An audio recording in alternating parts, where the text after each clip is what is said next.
Super Paper Mario is a heavily criticized game because it's very different from the first two.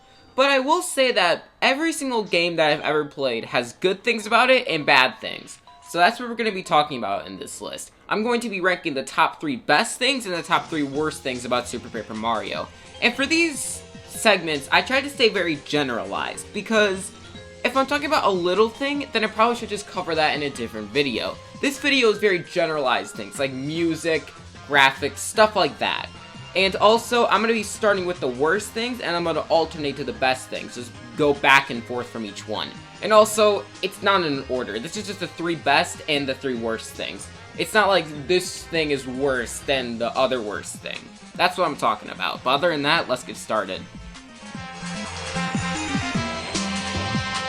The controls for Super Paper Mario are garbage, and the reason why is because you're playing this on a Wii. And they really try to force you to use this Wii remote. And even though the Wii is the first ever console I've ever had, I'm still not used to the remote. It's still very uncomfortable to hold. It's not spiky or anything, but playing with the Wii remote for long periods of time starts to hurt my fingers. And that's mainly because of the D-pad. It's very stiff, and it doesn't really work as well. So it actually hurts your fingers. And it's really sad because you compare it to the GameCube controller, which is a really good controller. It also has analog sticks, which is a very nice comparison because my fingers don't hurt after I'm playing the Thousand Year Door, but my fingers do hurt after I'm playing Super Paper Mario. Another example is when you have to point at the screen with the Wii remote with Tippy's ability. I don't like Tippy's ability. If you know my pixel ranking, then you know that Tippy's ability is my least favorite in the game. And it's not even because Tippy's ability sucks, it's actually a necessity to use, and you use Tippy's ability the whole game. And while I think that's a bad thing, I think that it's very infuriating to use because you have to point the Wii remote at the screen. Where maybe if you're using a GameCube controller or a nunchuck, you could have just used the analog stick to actually use Tippy's ability. That would have been great. It would have been so good to use. But no, we have to make this game as uncomfortable to play as possible. Of course, that's the best way to do it.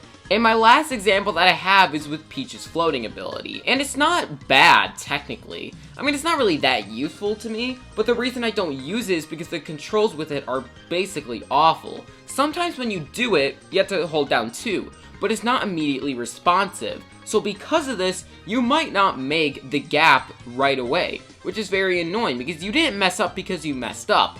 You messed up because the game controls messed up, which is very annoying. At the end of the day, they should have made this game playable with a nunchuck or playable with a GameCube controller. I feel like at that point it would have been way more comfortable to actually play the game. But because it doesn't, it's such a big problem in my opinion. Controls are something I hold to a high standard. So if they're bad, then I'm not going to have a ton of enjoyment with the game.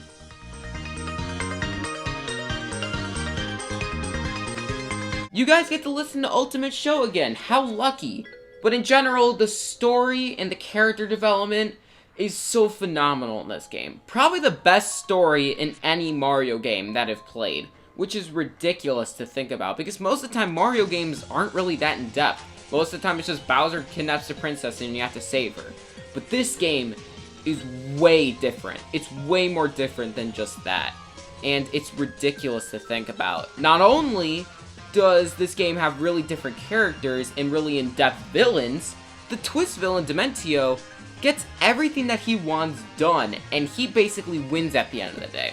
The only reason he doesn't win is because you got the pure hearts to be restored and makes him not invincible. That's the only reason he doesn't win at the end. But in general, he got what he wanted. Count Bleck is a really good character because at the end of the day, he started the prophecy, the Dark Prognosticus, but he didn't actually want to do it. He just wanted the girl that he lost back. And because he never found her, he started this. And he didn't want to stop it. And that's the thing about it. And of course, Tippy is a great character that you would just think is very boring. But no, she's actually very in-depth, and I really like that. Because most of the time when you think of a character that's a companion for you, you think of like Kirsty or Olivia, and they're in-depth to their own right. Not Kirsty, but Olivia is. But Tippy is just so much better than every single one, and it's amazing to think about. I love the story, I love the characters, but everyone's talked about this story in depth so much that I'm not going to continue to talk about it anymore.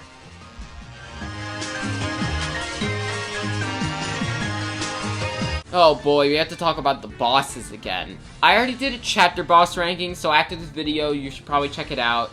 But in general, I say that 4 out of the 9 bosses are not super easy. 4 out of the 9 chapter bosses. And that's only chapter bosses. So the mini bosses in this game are even easier. And the easiest mini boss I've ever taken on is in chapter 6-2, where you have to fight Mimi. If you just hold down Bowser with your flames, and you're high enough level, then you could take her out with 2 flames, and taking her out in less than 5 seconds. Less than 5 seconds. That's not good for a mini boss, or for a boss in general. That's really depressing to think about, and it really shows that these bosses are way too easy. Either they should have had more projectiles, or just more attacks in general, or they should have had more health. And I think it would have been easier just to add more health, because more projectiles, or just more attacks in general, might have been harder to program. But in general, this game has way too easy bosses. They really should have made the bosses harder.